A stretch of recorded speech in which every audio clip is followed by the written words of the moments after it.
This is Optimal Living Daily, episode 803, Living Congruently, Part 2 by Steve Pavlina of stevepavlina.com, and I'm Justin Malik. Welcome to the podcast where I simply narrate blogs for you, sometimes books, anything that I think will help you optimize your life, and always with permission from the authors.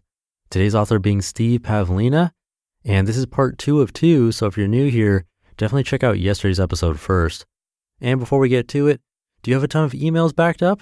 If you're not at Inbox Zero, check out SaneBox. It sorts through your email and moves all of the trivial stuff into a different folder, so the only messages in your inbox are the ones you actually want to see.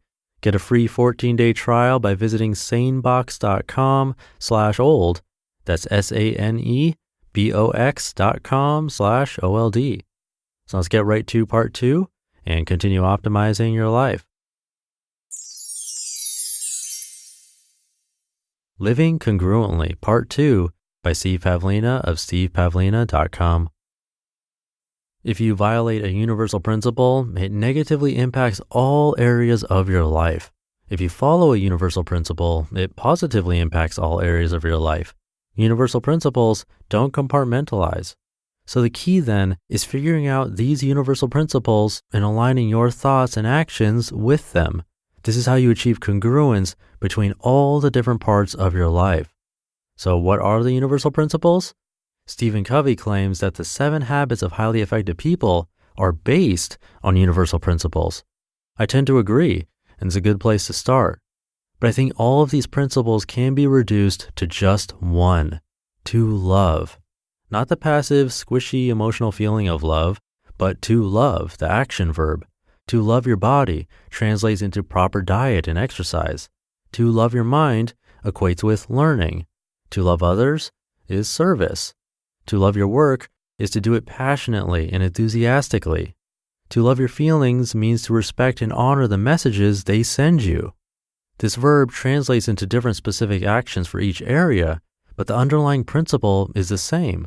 Depending on the situation, to love may mean to listen, to serve, to work, to relax, to touch, and so on. When you start injecting universal principles into every area of your life, alignment will gradually occur. The parts of your life will be transformed such that all these different pieces assemble themselves into one congruent whole. You won't feel like these different parts of your life are in competition for your time and attention. Instead, you'll feel a sense of internal cooperation. You'll have a sense that exercising your body is the best thing for your health and your relationship and your career and your spirituality. Within each area, you'll either adapt your current circumstances to align with universal principles, or you'll let go of all the misaligned pieces and start fresh. So your career may shift slightly as you adapt, or you may switch to a whole new career. Your old relationships may transform, or they may end while you seek out new ones. It just depends on how well the external parts of your life are able to align with who you are. Alignment comes down to working on these 4 questions until they all produce the same answer. What do you want to do? Desire. What can you do? Ability. What should you do? Purpose. What must you do? Need. When these 4 areas are aligned, motivation occurs automatically. Thought and action are automatically balanced because you are living your purpose consciously. You won't feel like you should be thinking when you're acting or acting when you're thinking. The line between thought and action will disappear. Being and doing will become the same thing. When you experience misalignment between these 4 areas or questions, the natural tendency is to slow down, sometimes to a crawl. You'll feel like you have all these ideas pulling you in different directions, but you aren't fully satisfying any of them. Your mind knows that continuing to work hard is likely to be futile and won't solve the real problem of incongruence. It knows it's time for you to stop, ask directions, and choose the path of alignment. I went through this while running my games business. While I had many projects to grow the business, I knew deep down that I didn't want to run that business for another decade. I was containerizing everything, my health over here, my relationship there, my work here, and my spirituality there.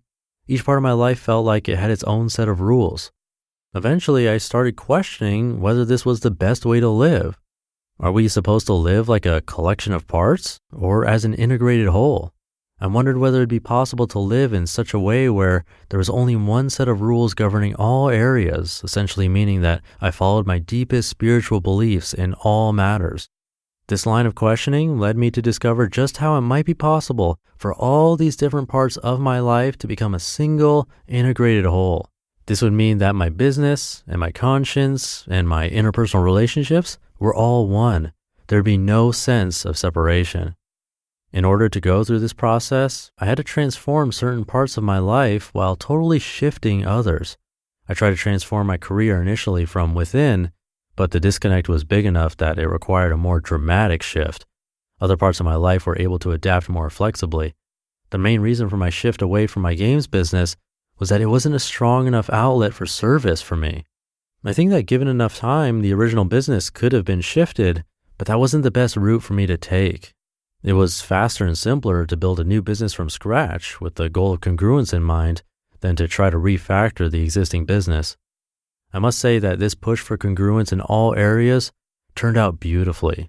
I don't feel that sense of separation between the different parts of my life anymore. My purpose says I'm here to serve and help people. My ability says I can do it through writing and speaking and running a website. My needs say I must support myself doing it. And my passion says it's what I love doing most. I don't have to separate supporting myself with a job and then having fun on the weekends and thinking about spirituality at other times. Work equals play equals love. When you live congruently, it's as if all the different parts of your life lock into new positions to form a new whole that's greater than all the individual pieces. Everything grows stronger. Health, relationships, motivation, actions, results, etc. I know that as a practical matter, it seems as though different rules often govern in different areas. Separating your spiritual beliefs from your work is very common. A lot of businesses seem to operate on the assumption that universal principles don't exist. I don't buy that at all. There are non-universal principles that apply just within their own domains. The rules of nutrition apply to your health, but not to your work, for instance. But universal principles apply to all areas. I think that one's spiritual beliefs are the single most important factor in choosing a career or a company to work for.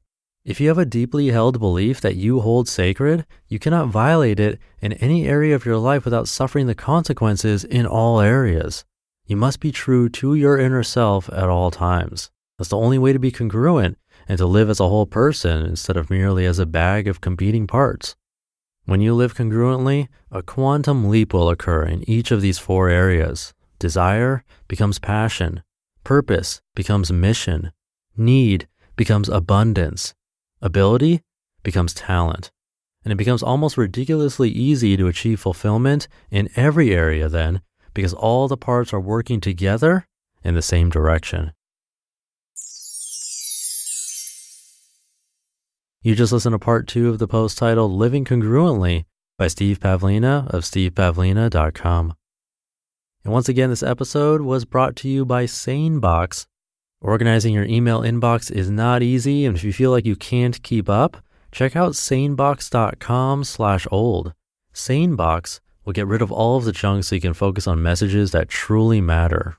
I've mentioned their black hole feature before. Another is Sane Reminders, where they automatically remind you when you need a follow-up email. That's just another feature to help keep your inbox sane. And we worked out a special deal just for you. Visit sanebox.com/old, and they'll not only give you a free 2-week trial, but also throw in an extra $25 credit on top of it. And it's great, you don't have to enter your credit card information unless you decide to buy. So just try it out, see how it helps with your email inbox. Again, you can get all of that at sanebox.com/old. That's sanebox.com/OLD. All right, that will do it for today. Have a very happy Wednesday. Thank you for being here and being a subscriber of the show. And I'll be back tomorrow reading to you, so I'll see you there where your optimal life awaits. Hey, this is Dan from the Optimal Finance Daily podcast, which is a lot like this show, except more focused on personal finance. Justin handpicks the best posts he can find from blogs and authors like Ramit Sethi, Mr. Money Mustache, and more, and I read them to you 5 days a week. So if you enjoy this podcast, come on over and subscribe to Optimal Finance Daily too. And together, we'll optimize your financial life. You've been listening to Optimal Living Daily. Be sure to hit the subscribe button to stay up to date on each new episode, and head to oldpodcast.com. That's OLDpodcast.com for a free gift, as well as more actionable tips and resources to help you maximize your potential. Thanks for joining us, and remember, your optimal life awaits.